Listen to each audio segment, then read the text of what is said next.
cinematic trap is pretty much like creating like an audible experience for the listeners, you know, opposed to just playing a song and just having like, you know, shit happen, chorus hook, song's over, you know, like I'd rather like just draw you in with like, you know, the sounds and like the overall palettes of the song than, you know, having it be like an actual song. Obviously some songs can't fit in that like genre and like we have to like do its justice, but you know, I'm all about the experiences from like start to finish, like an album, how it sounds. One of the first albums that I ever bought was Food and Liquor from like Lupe, you know. I feel like watching interviews a lot and like the first album that you ever bought is kind of like a big thing. So like Food and Liquor was the first I ever bought, and like that for me, it sounded like a full like album, you know, like there's like a story to it. There's, you know, there's a meaning behind like certain songs, like Kick Push wasn't just like a sick song, like it had its place on the album, you know, and that's something that I wanted to accomplish. But you know, it used to have like, you know, a big affinity for like a lot of Shot-Town artists. I don't know, Common is always one of my favorites. Probably top 5 MC for me. Drake, obviously. I was a big Eminem fan. Was definitely one of my top influences. Busta Rhymes as well too. Busta Rhymes, ODB, Ludacris, old Ludacris. You know, the reason why I think before Drake, a lot of Canadian artists couldn't pop like stateside is because a lot of them were trying to sound like they're from America. You can spot out a fake accent when you hear one, and that definitely hindered a lot of, you know, artists. Because like, granted, in their defense, all that they're hearing is American artists, you know. So like, granted, when they get into the studio, I would imagine that, you know, they try to like replicate that. Now we've like found our identity. Back then, it was just like kind of all over the place, you know. Like Cardi was like, you know, that guy like internationally known. Not much has popped like prior to like Cardi and Drake, you know.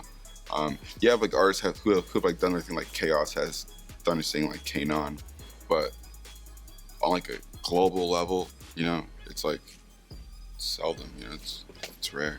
I feel like with myself and like a lot of guys coming out, we can't afford to put out bad music, because if we do, then like we're taking a big L. Like the biggest artist in the world is from our city. You know, like there's a lot that we have to like live up to. The whole like Drake and OVO movement it's pretty big in Toronto. See, like a city like Chicago, like you guys have, you know, like a Kanye and like Commons and like the Lupes, you know, and then even like the Chief and Chance and like, you know, like so many like artists from like all different sides of hip hop. Canada has never really had an artist at that level like Drake's at. If Drake drops a song, it's literally like within like the next 24 hours. If that's played at the club, everyone in the club knows that song. You know, like that's our hero. You know, I wouldn't be the artist I am today without, you know, a guy like that and like his influence on the city. You know, because like going to school in Connecticut, a lot of my friends are from like New York and, you know, all over the states.